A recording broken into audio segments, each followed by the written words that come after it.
Brels, musician, collaborator, and friend of David Bowie. Thank you so much for joining us today. It's a sad day, and he went out the way he came in, which is sort of like on his own terms. That's all I think anyone can ask for. Well, thank you for remembering your friend with us. Thank you.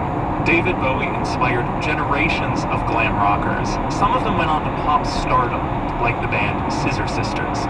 We called the lead singer, who performs under the name Jake Shears, to talk about the impact Bowie had on him as a kid. I remember being in the record store and I asked if they had any Bowie, and she pulled out 3 cassettes. I can't remember what the third one was, but the other 2 were Let's Dance and Tonight.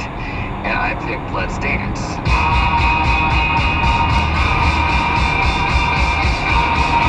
And that was my first rock album I ever owned, and it still is my favorite album to this day.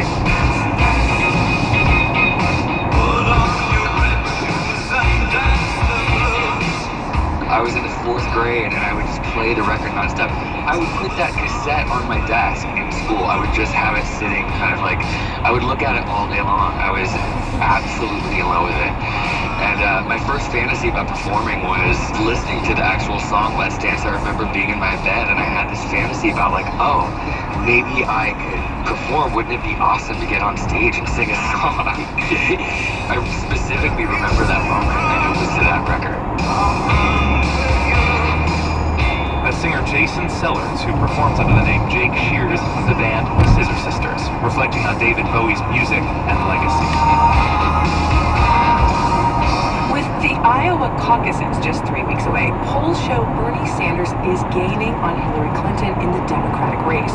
And that has forced the 2 leading contenders to finally get tough on each other. And NPR's Tamara Keith joins us now from Iowa. And Tam, it's that time of the race when it's actually okay to talk about the horse race. Catch us up here.